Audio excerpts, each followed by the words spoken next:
오늘 본문 말씀은 주보에 나와 있는 대로 시편 121편이 되겠습니다.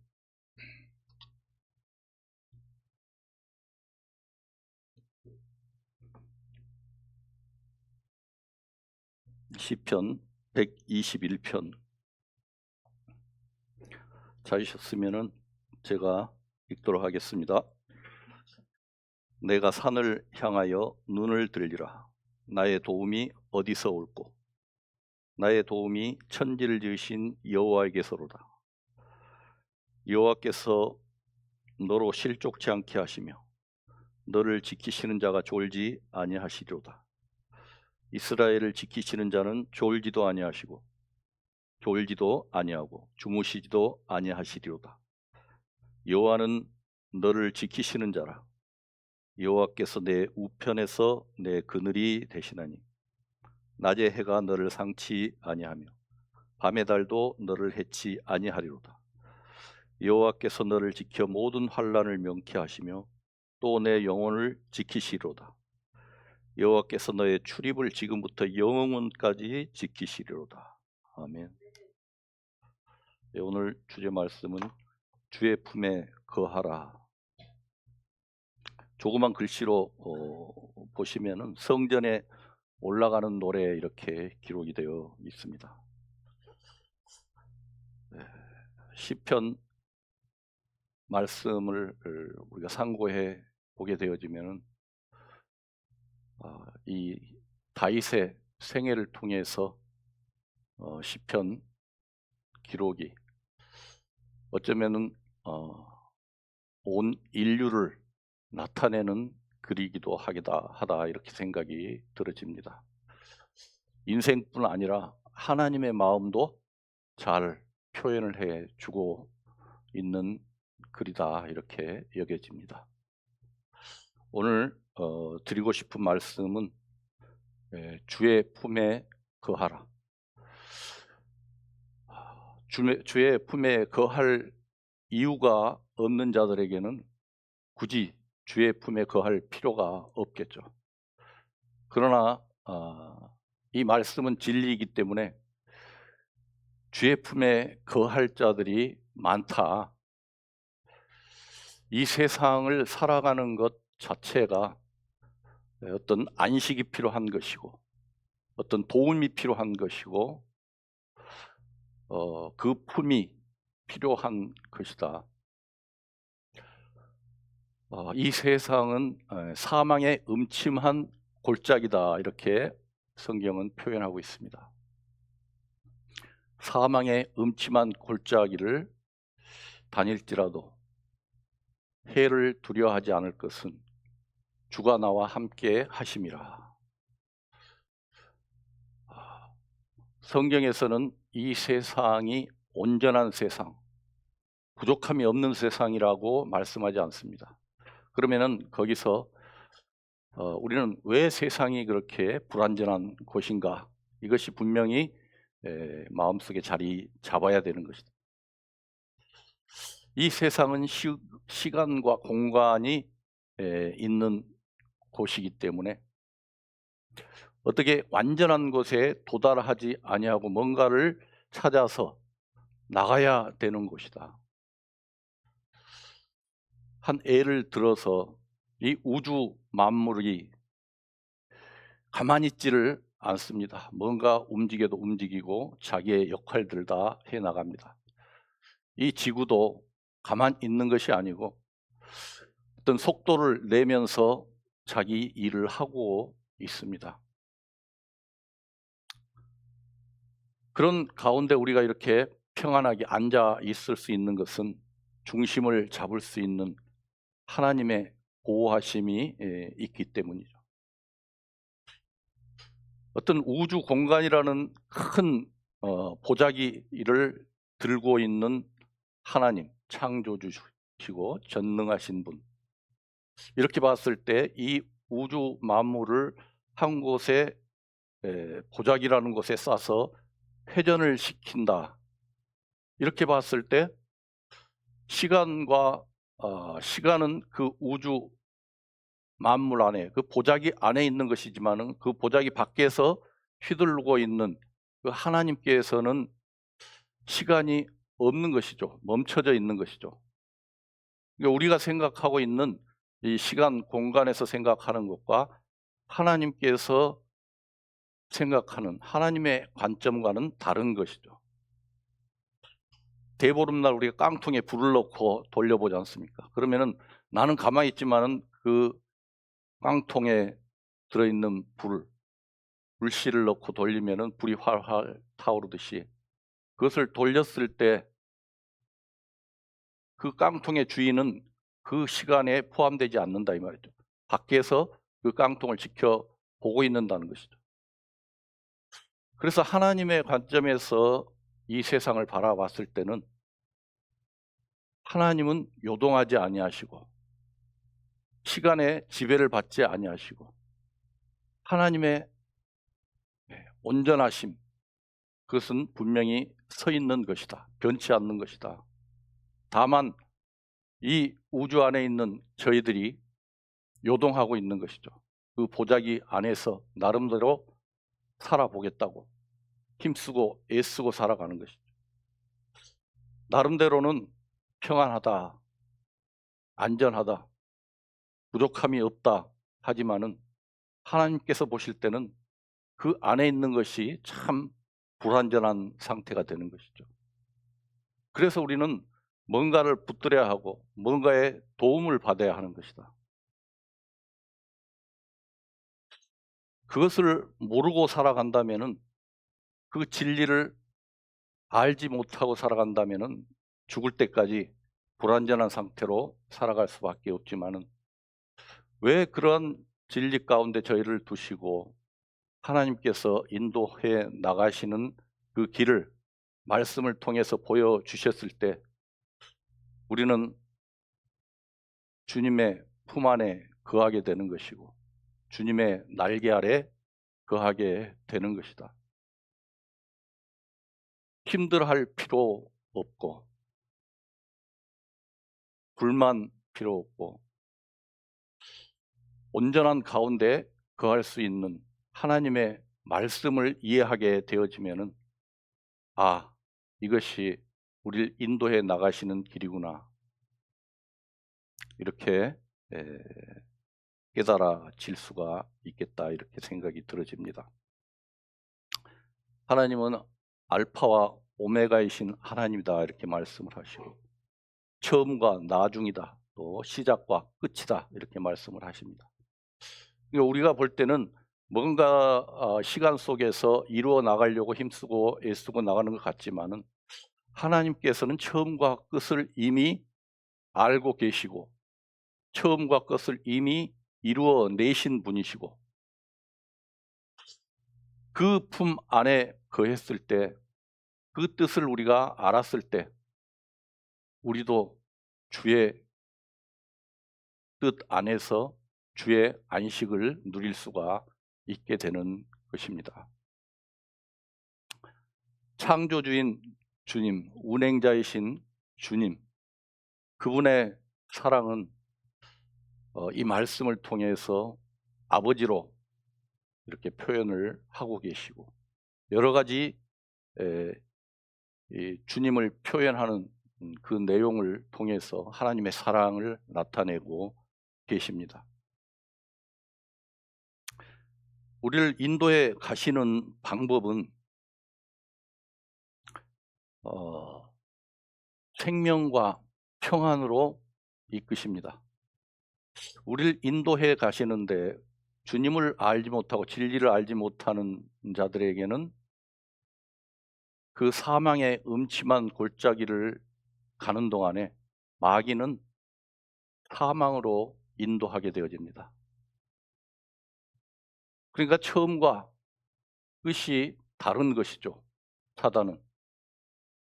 하나님께서는 처음 시작했던 그 방법을 마지막에 이루어 내십니다. 생명과 평안으로 이루어 내신다는 것이죠.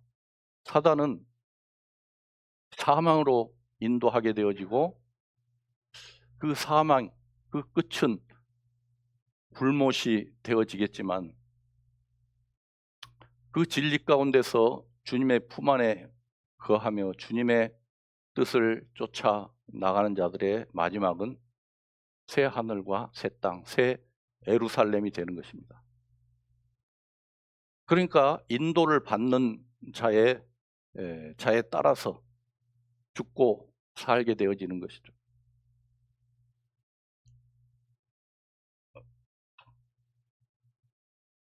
웬만하면 제가 글을 안 쓰려고 그러는데요. 여기가 시작이죠. 인류의 역사 시작이고 끝에는 새 예루살렘이 되겠습니다.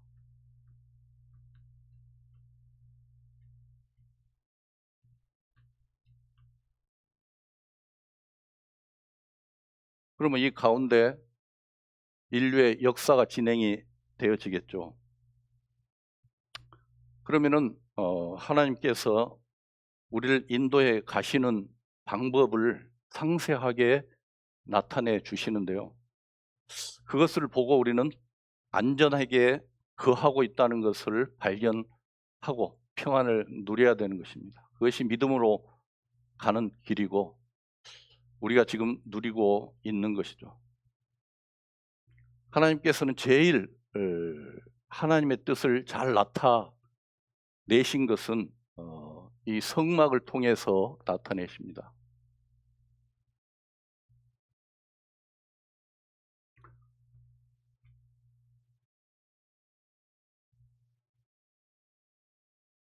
성막은 이스라엘 민족을 통해서 하나님을 나타내시기 위해서 택하신 백성들에게 하나님께서 나타내신 곳입니다. 이곳을 통해서 하나님을 발견하고 이곳이 인류에게 주는 안식처가 될 수 있도록 하나님께서 이 땅에 그 사랑의 표현으로 나타내신 것입니다. 여기는 지성소가 되겠죠. 여기는 성소가 되겠죠. 여기는 바깥들이 되는데 여기서는 물두멍이 있을 것이고 제단이 있을 것이고 여기는 등대가 있을 것이고 진설병이 있을 것이고 분향단이 있을 것이고 그러니까 바깥들과 성소와 지성소가 있습니다. 이곳을 통해서 이스라엘 백성들의 인도하심을 볼 수가 있습니다. 인도에 가시는 방법은 우리는 여기까지가 인도의 길이죠. 새 예루살렘은 이제 온전한 곳, 본체가 될 것입니다. 여기는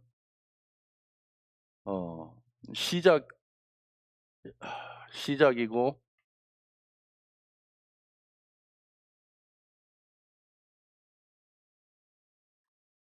그림자가 될 것입니다. 모형이 될 것입니다.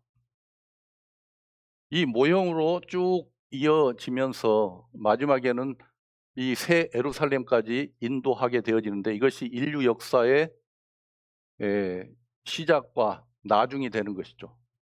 그러면 우리는 지금 어디에 와 있습니까? 이 사이에 와 있겠죠. 새 예루살렘과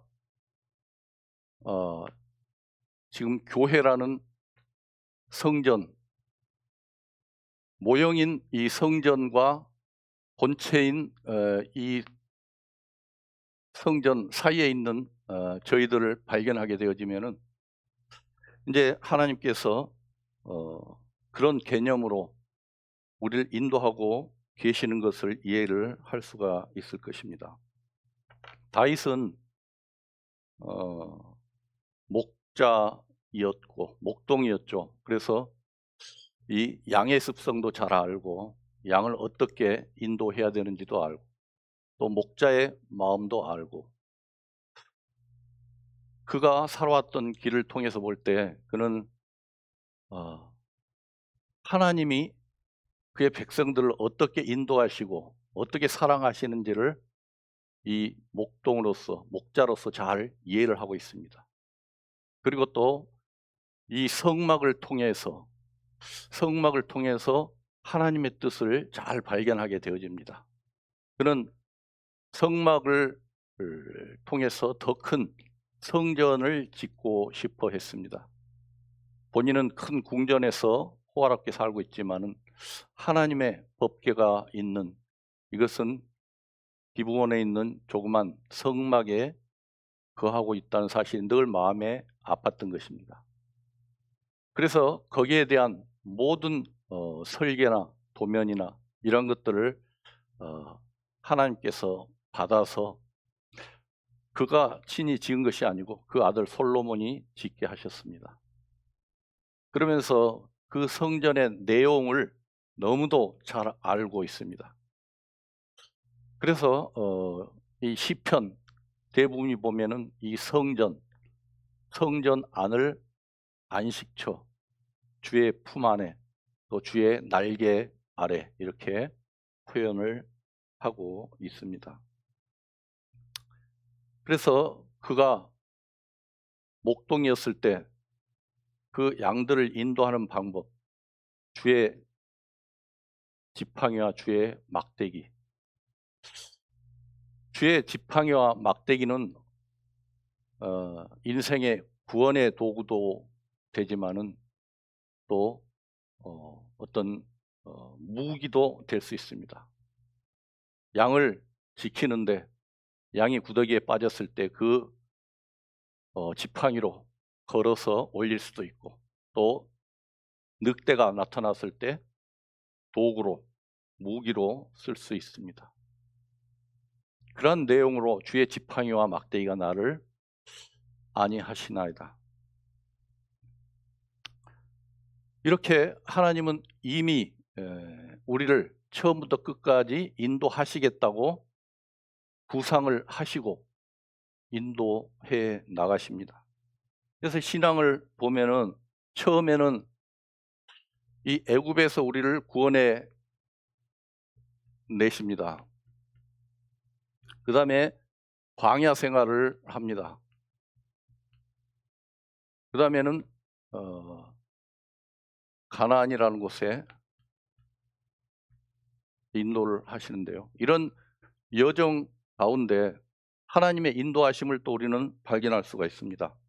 하나님께서는 구원받은 저희들, 애굽에서 탈출한 저희들, 예수 그리스도로 구원을 받은 저희들이 이제 광야에서 살아가는 길을 말씀을 해주고 계시고 잘 설명을 해주고 계십니다.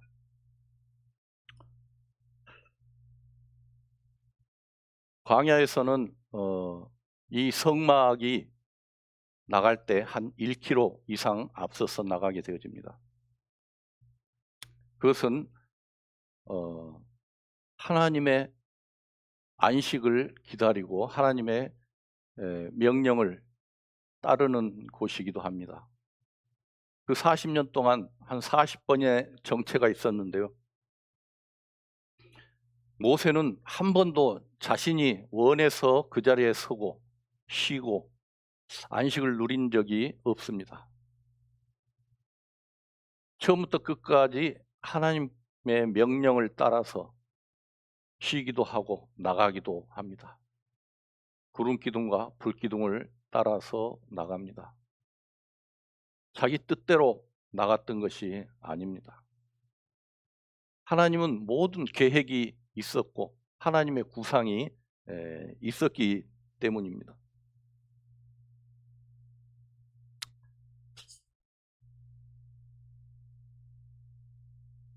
하나님께서는 우리를 가나안까지 인도해 가시는데요.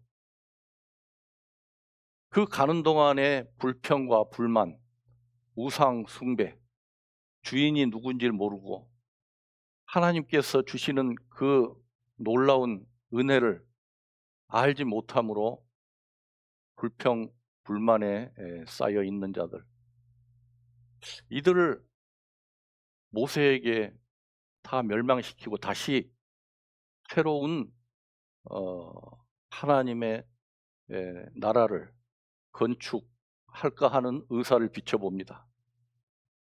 그때 모세가 중보를 합니다. 하나님께서 계획하시고 하나님께서 이루어 나가시고 이것을 온 천하가 알고 온 우주 만물이 아는데 하나님께서 이루시고자 하시는 이 뜻이 중간에 불발이 되어지면은 어떻게 하나님의 영광이 나타나게 되겠습니까? 하나님 편에서는 그럴 수 있지 않습니까? 완전 해역한 족속들, 아무 쓸짝이 없는 이 족속들 그냥 폐해버리고 새로운 민족을 다시 만들어서 하나님의 계획하신 그 마지막까지 인도에 나가실 수도 있지 않습니까? 그런데 이 모세가 중보를 합니다. 하나님의 이름을 위해서라도, 하나님의 영광을 위해서라도 그래서는 안 됩니다. 우리는 눈에 보이는 어떤 피조물만 생각하고 있지만은 눈에 보이지 않는 피조물도 얼마든지 있다는 것이죠.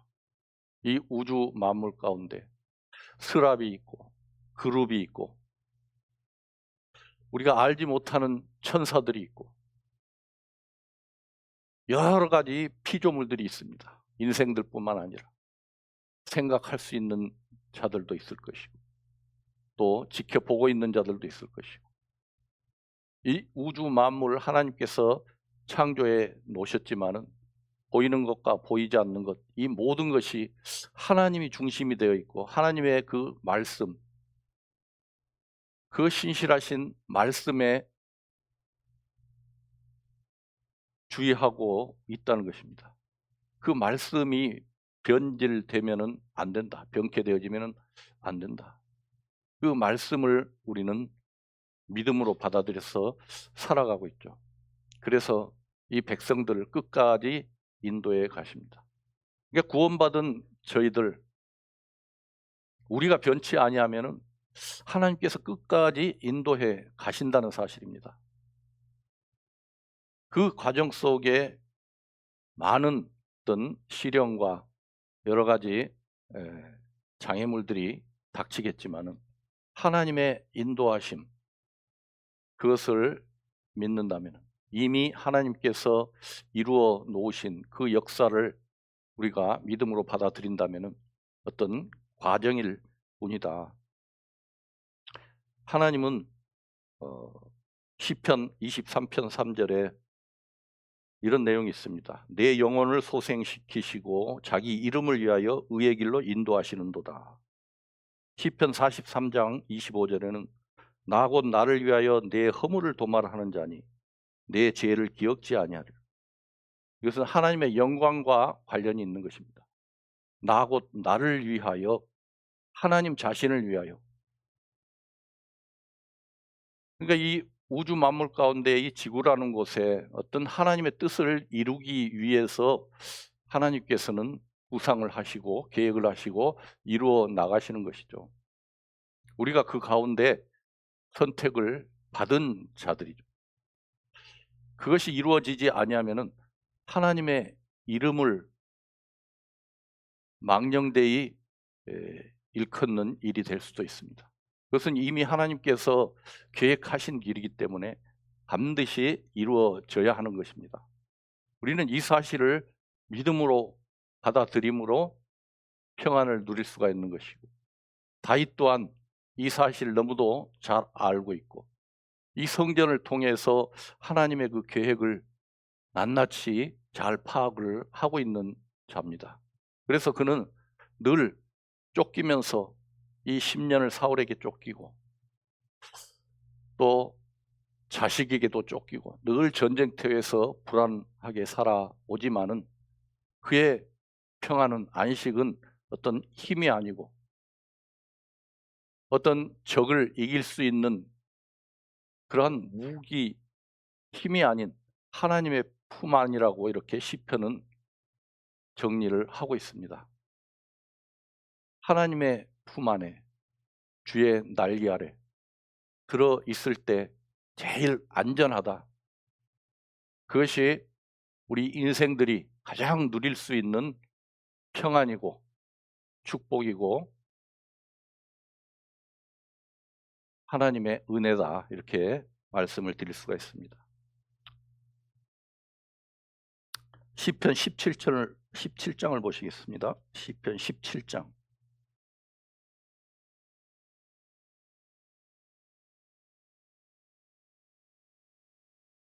시편 17장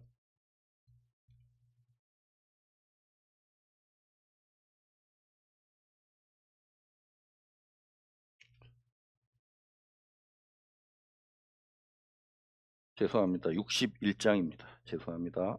시편 61장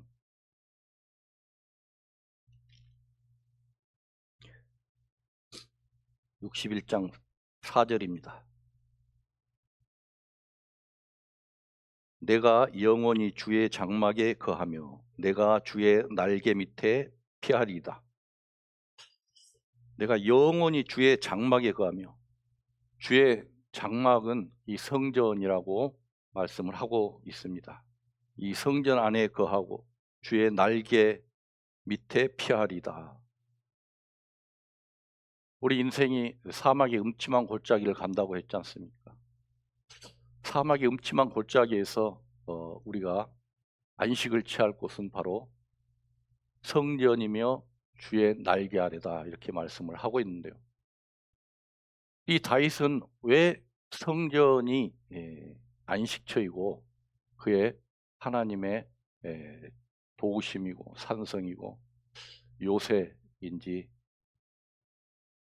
이 성전의 이 설계도를 보면서 다윗은 이렇게 표현을 하고 있습니다. 성전은 이 성막이 시작이었죠. 성막은 청색, 자색, 홍색 실로 이렇게 엮어서 들어가 보면은 지성소와 성막의 사이가 있는데요. 그 성막과 지성소 사이에 휘장이 있죠. 이 휘장을 우리는 잘 이해하고 배웠을 것이라 생각이 들어집니다. 이것은 예수 그리스도의 몸이기도 하지만은 그것에 청색, 자색, 홍색 실로 엮어 놓은 천사가 기다리고 그려져 있습니다. 스랍이 있고 그룹이 있고, 이것이 벽에만 있는 것이 아니고 천정에도 있습니다.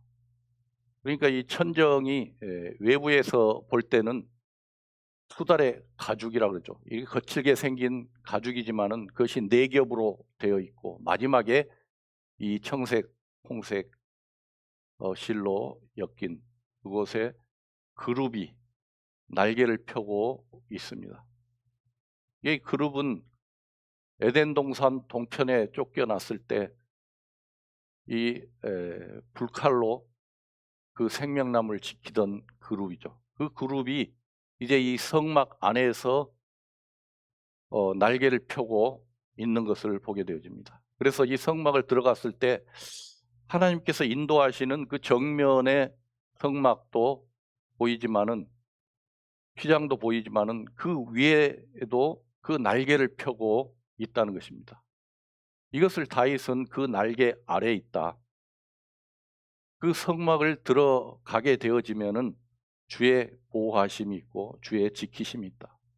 우리가 구원을 받았을 때 성막의 뜰에서 그 제단에 제물을 드리고 나서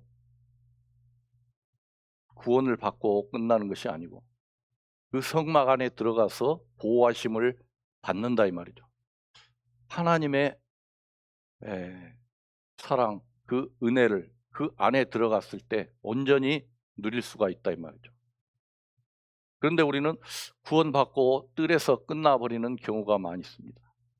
우리의 삶 가운데 하나님의 보호하심과 인도하심을 맛보고 살았던 그 다윗은 늘 그 쫓기면서도 그 평안을 누리고 살았던 것입니다. 우리의 삶도 마찬가지로 그 성막 안에 그 천사의 보호하심 아래 살아가는 것이 우리의 구원받은 자의 삶입니다. 그것이 하나님의 뜻이기도 하고 계획이기도 하고 이미 완성해 놓으신 것이기도 합니다. 우리는 보호하심을 받고 살아가는 존재라는 것을 알지 못하고 살아가는 경우가 많이 있다는 것이죠. 그래서 이 출애굽기를 한번 보시겠습니다. 출애굽기 26장입니다.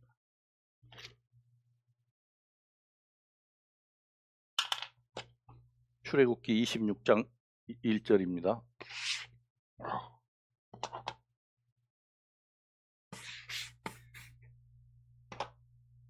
지워지질 않. 글씨가 안 예뻐서 지워버리려고 그랬더니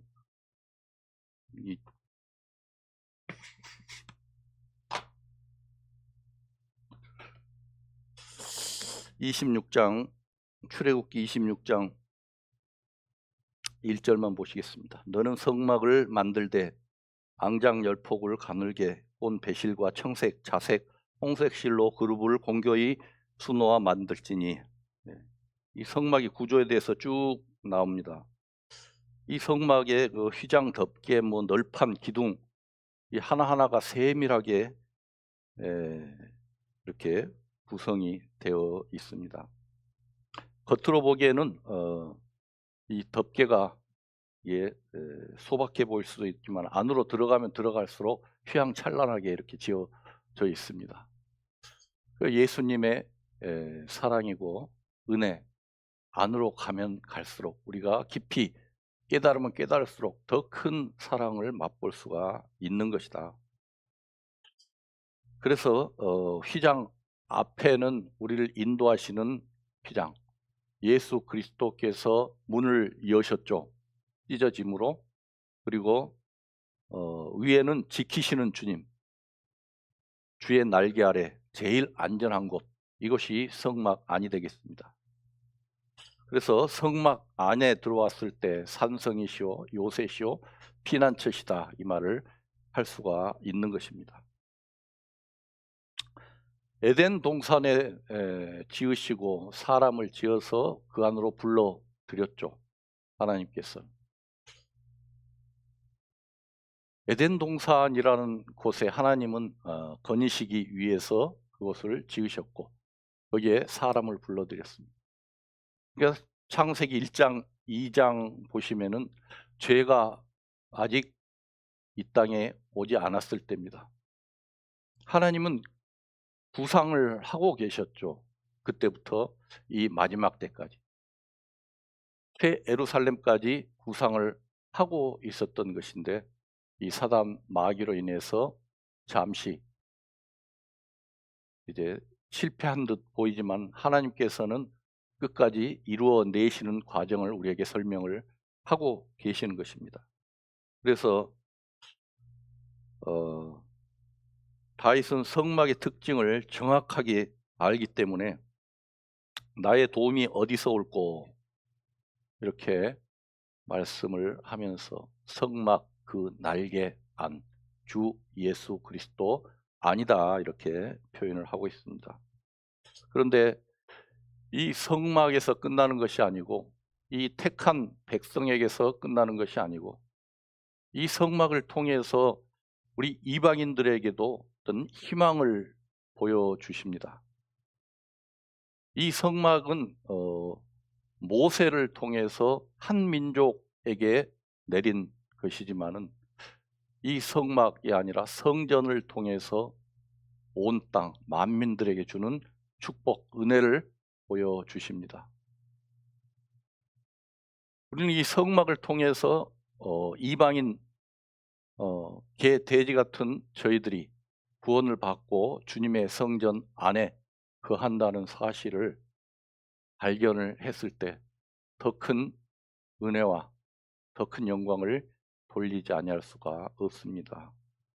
열왕기상을 보시겠습니다. 열왕기상 8장.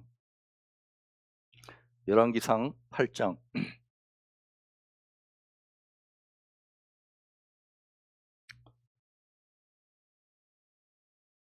열왕기상 8장 18절부터 잠깐 보시겠습니다. 여호와께서 구약 524페이지가 되겠습니다. 열왕기상 8장 18절에 여호와께서 내 부친 다윗에게 이르시되 내가 내 이름을 위하여 전을 건축할 마음이 있으니 이 마음이 내게 있는 것이 좋도다. 이렇게 말씀을 하고 있습니다. 다윗에게 준 마음입니다. 19절에 보시면 그러나 너는 그 전을 건축하지 못할 것이요 내 몸에 낳을 내 아들 그가 내 이름을 위하여 전을 건축하리라 하시더니 다윗에게 이 전을 건축할 그런 일을 주시지 않고 솔로몬에게 그 일을 맡기셨습니다. 그런데 이 솔로몬 성전은 이 모세의 성막하고는 다릅니다. 그 내용이 다릅니다. 이 모세의 성막은 이스라엘 민족, 단일 민족을 위한 것이지만은 이 성전은 그 안에 내용물을 보게 되어지면은 촛대도 등대도 10개가 됩니다. 그리고 진설병, 떡상도 10개가 되어지고 또 분향단도 10개가 되어집니다. 이것은 이 성전 안에 있는 내용물이 한 민족뿐만 아니라 온 민족, 온 천하 만민들을 위한 성전이 된다는 내용입니다. 유대 백성들이 이 성전에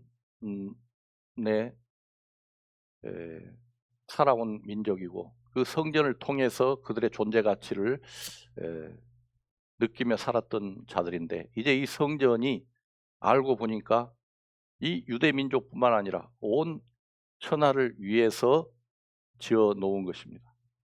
그래서 이 성막은 이스라엘 백성들에게서 어떤 내용물을 짓기 위해서 거둬들인 것으로 만들었지만은 이 솔로몬 성전은 주변 국가들에게서 온 그러한 내용물들을 가지고 그 기물들을 만들어내는 것을 보게 되어집니다. 그래서 10개씩 있는 것도 이방인의 완전한 수 10이 그 안에 들어 있는 것입니다. 보면은 히랍인도 있고 또 돌을 깎는 자들도 있고 이방 민족들이 한꺼번에 와서 그 기술을 통해서 솔로몬 성전을 짓는 것을 보게 되어집니다.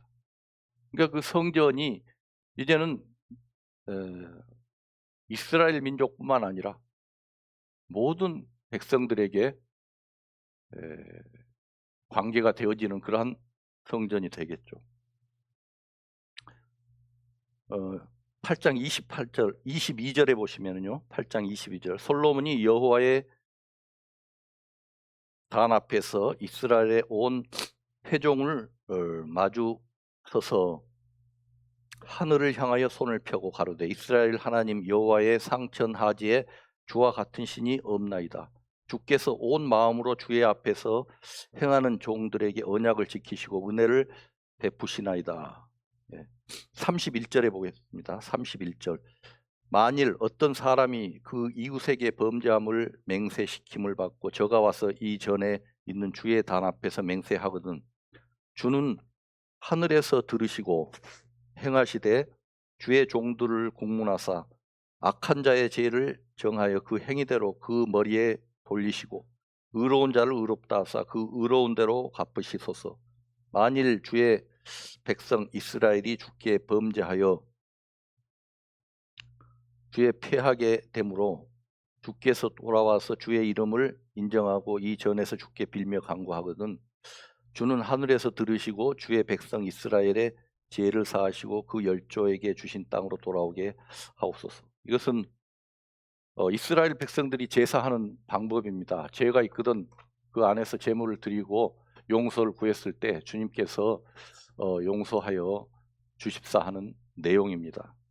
그런데 이 41절부터 보니까 41절부터는 또 주의 백성 이스라엘에 속하지 아니한 자 곧 주의 이름을 위하여 먼 지방에서 온 이방인이라도 저희가 주의 광대한 이름과 주의 능한 손과 주의 펴신 팔의 소문을 듣고 와서 이 전을 향하여 기도하거든 주는 계신 곳 하늘에서 들으시고 무릇 이방인이 주께 부르짖는 대로 이루사 땅의 만민으로 주의 이름을 알고 주의 백성 이스라엘처럼 경외하게 하옵시며 또 내가 건축한 이 전을 주의 이름으로 일컫는 줄을 알게 하옵소서. 그러니까 이 성전 문화 이것을 통해서 이스라엘 백성들을 알 수 있지만은 그 안의 내용을 들여다보니까 이 솔로몬 성전부터는 하나님께서 그 민족뿐만 아니라 온 천하를 위해서 지으신 것이라는 것을 보여주고 있습니다. 그러니까 이 성전이 결국은 하나님께서 그 사랑을 나타내는 온 천하에 나타내는 그러한 도구로 이렇게 보여주고 있는 것을 보게 되어집니다. 그래서 이 성전의 처음부터 끝까지가 내용이 실려 있지만은 정확히 해석하기는 너무 길기 때문에 이 성전은 이스라엘 백성들이 죄를 지음으로 해서 그 안에서 죄 사함을 얻는 내용뿐만 아니라 그 성전 안에서 비춰지는 하나님의 놀라운 뜻을 우리는 발견해야 되는 것입니다. 솔로몬 성전 뿐만 아니라 이 성전은 한 성전으로 끝나는 것이 아니라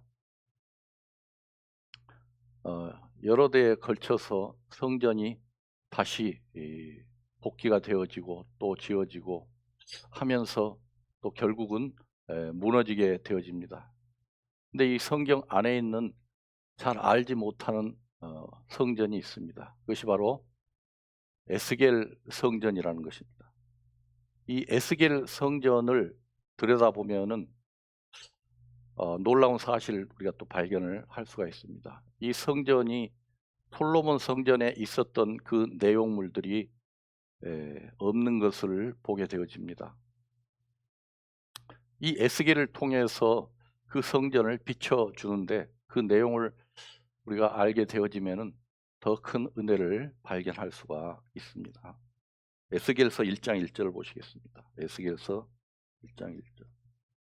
구약 1151페이지입니다. 구약 1151페이지입니다. 구약 1151편입니다.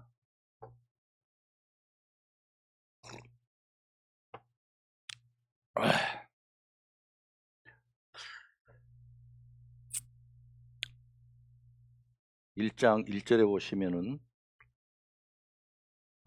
제3 1년 4월 5일에 내가 그발강가 사로잡힌 자 중에 있더니 하늘이 열리며 하나님의 이상을 내게 보이시니. 다 읽지 않겠습니다. 지금 에스겔에게 하나님께서 그 이상을 보여주시는 내용들입니다. 에스겔에게 주신 그 직분이 참으로 놀랍습니다. 그는 당대에 에레미야와 다니엘이 함께 했던 그러한 선지자들입니다. 그 에스겔을 통해서 하나님은 그 이스라엘의 처음과 끝을 나타내시고 어떻게 될 것이라는 것을 잘 말씀을 해주고 있습니다. 이렇게 선지자들에게는 확실한 어떤 말씀을 통해서 그 내용을 가르쳐 줌으로 그들이 일을 할 때 하나님께 받아서 하는 일이기 때문에 그들은 확신을 가지고 자신만만하게 이렇게 일을 할 수가 있지만은, 교회 어떤 일을 하다 보면은 이것은 하나님께서 하시라는 일인지 하지 말라는 일인지 어떤 확신이 없을 때도 많이 있습니다. 이런 확신을 주셨을 때 우리는 과감하게 용기를 내고 일을 할 수가 있는 것이죠. 죽음을 무릅쓰고라도. 그런데 이게 내 뜻이라면은, 내 계획과 내 구상이라면은 이것은 쉽게 또 해서도 안 될 일입니다. 이 에스겔은 지금 593년 BC 593년에 이 그발 강가에서 하나님으로부터 그러한 계시를 받게 되어집니다. 에스겔서 37장에는 그런 내용이 나옵니다. 또 마른 뼈의 내용이 나옵니다. 절망에 빠진 이스라엘, 영적으로 죽은 그러한 포로 생활, 그 가운데 하나님의 영이 불어오니까 뼈들이 살아나서 다시 회복되어지는 것을 볼 수가 있습니다. 이것들이 포로에게 주는 소망이고 우리가 이 세상을 살아가는 소망이기도 합니다. 에스겔서 초반에는 이 백성들의 범죄함을 다루고 있지만은 이 33장부터는 이스라엘의 회복에 대한 내용을 다루고 있습니다. 그래서 이 메데, 바사, 이 페르시아가 지금의 이란이죠. 그때 고레스 왕이 조서를 통해서 이 성전을 다시 짓기를 명합니다. 스룹바벨 성전이 그때 시작이 지어지죠. 물론 솔로몬 성전을 이어서 지은 성전이지만은 이 메데 바사 페르시아가 지금의 이란이죠. 지금의 이란인데 그 이란을, 그때는 그 강대국인 이란이 지금은 이스라엘에게 어떻습니까? 지금 그 전쟁을 보면은 이스라엘에게 당하고 있지 않습니까? 그러니까 세상은 돌고 도는 것입니다. 그때 그 강했던 국가 이스라엘의 스룹바벨 성전을 지어준 그 나라를 이제 이스라엘 공격을 하고 있는 그런 시대에 돌고 도는 것입니다. 지금 시대도 마찬가지로 사람의 본성이 있기 때문에 옛날이나 지금이나 다를 것이 없습니다. 시대는 발전한 것 같고 문명의 발달로 사람들이 편안한 삶을 누리는 것 같지만은 사람 본성이 같기 때문에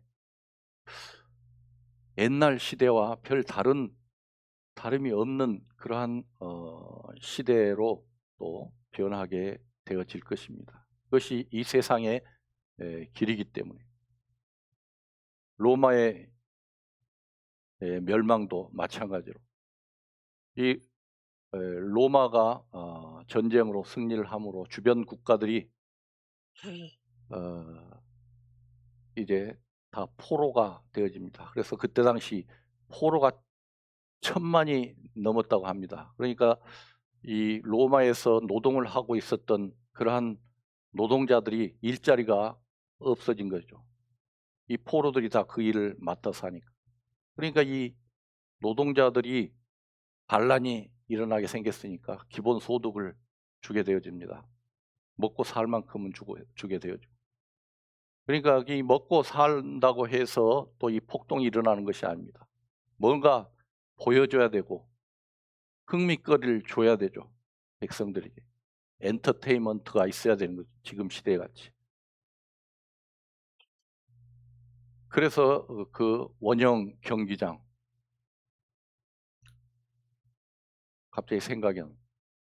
원형 경기장 안에서 사람과 사람이 싸우게 하는 아주 그 비참한 모습을 통해서 대리만족을 취하는 그러한 경기들을 열고 하는 것을 보게 되어집니다. 그때 그 시절이나 지금이나 이제 우리의 일자리가 없어지고 로봇이 그 일자리를 맡게 되어지면은 마찬가지로 할 일이 없어지는, 기본소득 받고 먹고 살고 하는 이런 시대가 되어지면은 사람들이 그걸로만 못 살기 때문에 뭔가 흥미로운 것을 계속 만들어 낼 것입니다. 그런 시대가 지금 진행이 되고 있는 것이죠. 그래서 그때나 지금이나 이 세상은 돌고 도는 것이다. 다른 데로 이야기가 나갔습니다. 에스겔 찾았으니까 44장 보시겠습니다. 44장.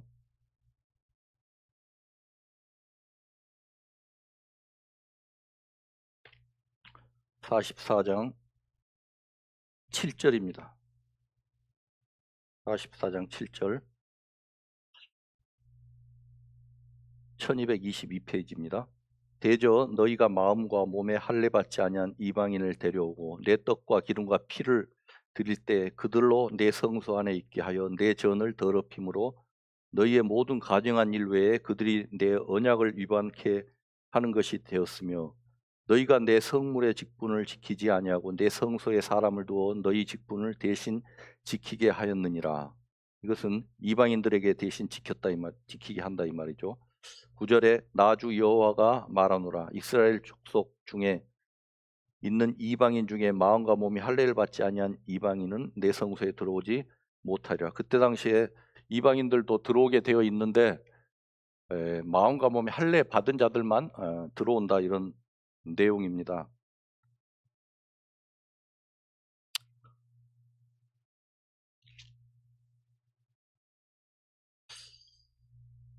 이 솔로몬 성전이 아닌 이제 에스겔 성전을 이제 이 에스겔서에서는 말씀을 하고 있는데요. 이 성전의 설계도를 보게 되어지면은 아주 복잡해서 40장부터 이렇게 나와 있는데 뭐 이해할 수도 없고 누가 지었다는 말도 안 나오고 또 언제 질 거란 말도 없습니다. 뭔 재료로 질 것인지도 얘기 안 하고. 그렇지만은 분명히 이 에스겔에게 보여주는 환상의 에스겔 성전이 나옵니다. 이것은 아직 새 예루살렘 성전이 지어지기 전이고 제3성전, 그러니까 이 성전이 다시 지어질 것입니다. 이 유대인들은 성전 문화를 통해서 그들의 존재 가치를 이어가기 때문에 제3성전을 분명히 짓게 하고 거기에 적 그리스도가 앉게 되는 그런 과정이 있을 것입니다. 그리고 나면은 이 환란이 지나고 나면은 천년 왕국이 되어질 것이고 그 천년 왕국에도 분명히 이 성전이 지어지게 되어지는데 그것이 바로 에스겔 성전이다. 에스겔 성전은 천년 왕국 성전이라고도 할 수가 있습니다. 그곳에는 등잔불도 없고 떡상도 없고 향단도 없습니다. 왜냐하면은 그 성전 안에 그 주인이신 예수님께서 오시기 때문에 그런 것들이 필요가 없는 것이죠. 떡상이나 이런 빛이나 이것은 사람들에게 주기 위해서 예수 그리스도께서 주기 위한 것이라는 것을 표시하기 위한 것인데 친히 예수님께서 오셔서 다스리기 때문에 그런 것들이 필요가 없는 것이죠. 그래서 예수님께서 그 에스겔 성전 안에 오시면은 이제 우리는 그 안에 주님을 마주보고 살아가는 그러한 천년 왕국 시대가 열릴 것입니다. 천년 왕국을 굳이 부인하는 자들도 있고 또 여러 가지 방법으로 해석을 하는 자들도 있지만은 분명 우리는 이 성전, 에스겔 성전이 이 말씀 안에 기록이 되어져 있고 이 말씀을 우리는 믿는 자들이기 때문에 그 성전이 건축이 되는 과정이 분명히 있을 것이다. 사람이 건축을 할 수 없는 그러한 설계로 되어 있는 것 같지만은 천사들이 지을지도 모르겠죠. 그때 당시는 이제 천년왕국이 되어지면 천사들도 활동을 하게 되어 있기 때문에 그런 과정 속에 있다는 것을 지금 말씀을 하고 있습니다. 그러면은 이 성전 문화를 통해서 최후의 성전은 어디가 될 것이냐? 빨리 마치겠습니다. 계시록을 보시겠습니다. 요한 계시록 22장입니다. 요한 계시록 22장 21장입니다. 21장 22절.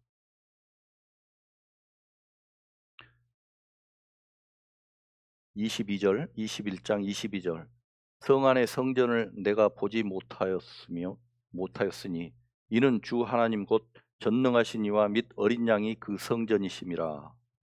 그 성은 해나 달의 비침이 쓸데없으니 이는 하나님의 영광이 비치고 어린 양이 그 등이 되심이라. 만국이 그 빛 가운데로 다니고 땅의 왕들이 자기 영광을 가지고 그리로 들어오리라. 성문들을 낮에 도무지 닫지 아니하리니 거기는 밤이 없음이라. 이게 보니까 친히 하나님과 어린 양이 성전이 된다. 그래서 성전이 필요 없는 그러한 시대를 말씀을 하고 계시고 우리가 지금까지 알고 있었던 그 성전들은 이제 모형일 뿐이고 실체는 바로 새 예루살렘의 성전이 되어지는 것이죠. 그래서 하나님과 예수 그리스도 안에서 우리는 살아가는 영원히 살아가는 존재다.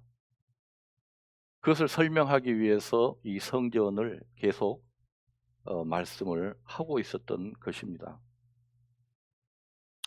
그래서 이 성전의 내용을 쭉 보게 되면 에덴과 또 모세 성막과 솔로몬 성전과 또 에스겔 성전과 또 이 새 예루살렘 성전, 우리가 지금 가고 있는 이 길은 에스겔 성전과 이 사이에 지금 놓여 있는 교회라는 성전에 위치하고 있습니다. 이 교회 안에 살아가는 우리들, 이것을 성도를 성전이다 이렇게 말씀을 하고 있습니다. 이 성전 안에 살아가기 위해서는 우리가 십자가를 지지 않고 또 이 나를 부인하지 아니하면은 무척 어울리기 힘든 그러한 곳이 또 교회이기도 합니다.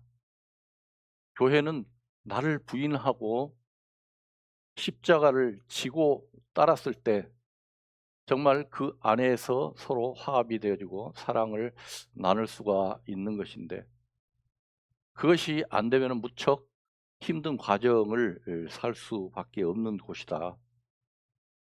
이렇게 말씀을 드릴 수가 있겠습니다. 뭐 제가 설명하는 것이 너무 부족할 수가 있습니다. 그러나 이 말씀을 상고하고 이 안에서 하나님을 알아가고자 하는 그러한 열망이 있다면은 그 안에서 분명히 하나님께서는 우리에게 깊은 내용의 또 은혜를 맛보게 하실 것입니다. 한 군데만 더 보고 마치도록 하겠습니다. 호세아서 6장입니다.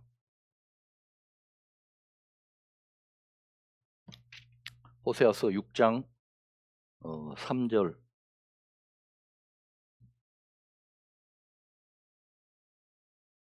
호세아서 6장 3절. 구약 1261페이지가 되겠습니다.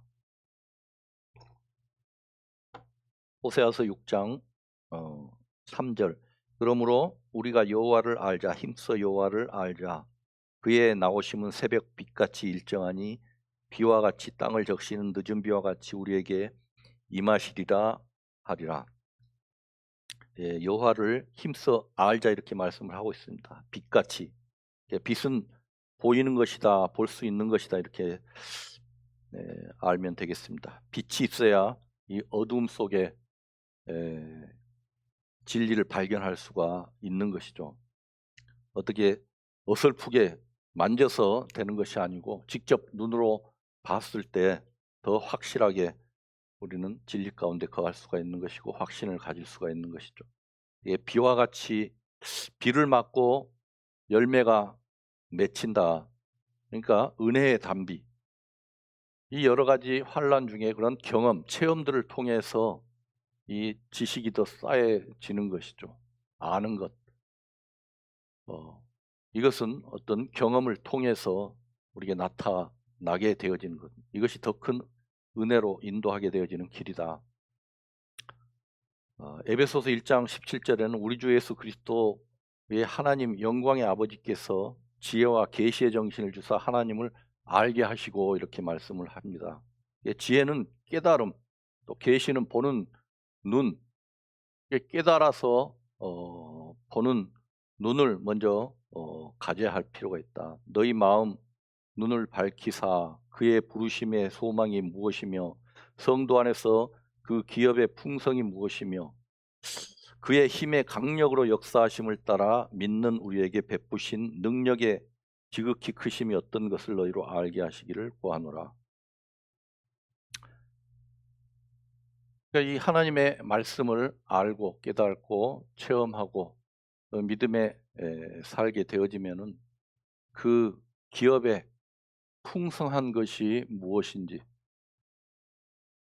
이 세상에 받을 그러한 기업 가지고 우리는 논할 것이 아니고 하나님께서 예비해 놓으신 그 기업이 무엇인지 그 풍성이 무엇인지를 우리 심령 가운데 소망으로 가지고 그 믿음으로 살아갈 때는 이 세상 그 무엇도 우리에게 영향을 끼칠 수가 없는 것입니다. 그리고 말씀 안에는 우리를 품으신다고 말씀을 하시고 또 날개 밑에 거하게 하신다고 말씀을 하셨기 때문에 그 말씀을 통해서 왜 그렇게 품고 계시는가? 왜 우리를 이렇게 인도하고 계시는가? 이미 우리를 그곳에 들이시기로 작정하시고 계획하시고 그 구상을 이루신 하나님께서 우리를 지금 어떻게 지켜보고 계신가? 주님의 이름을 위해서도 우리를 버릴 수 없는 존재들이라는 것, 그 귀한 존재라는 것을 우리는 은혜로 받아들이고 그 풍성함 안에서 거할 때 그 무엇도 우리에게는 장애물이 될 수가 없는 것이다. 이것이 믿음으로 사는 길이고 이 교회가 이 시대에 나갈 때 세상의 어떤 것도 우리를 흔들 수 없는 것이다. 왜? 비교할 수 없는 것이기 때문에. 그것과 이것을 비교의 대상이 되지 않기 때문에 우리 심정 안에 보화가 늘 반짝이는 것이 눈에 비춰져야 되는 것이고 그 믿음으로 살아갈 때 이 세상을 넉넉히 이기며 하나님께 영광 돌리는 삶을 살 수가 있는 것이다. 이렇게 말씀을 드리고 마치도록 하겠습니다. 기도드리겠습니다.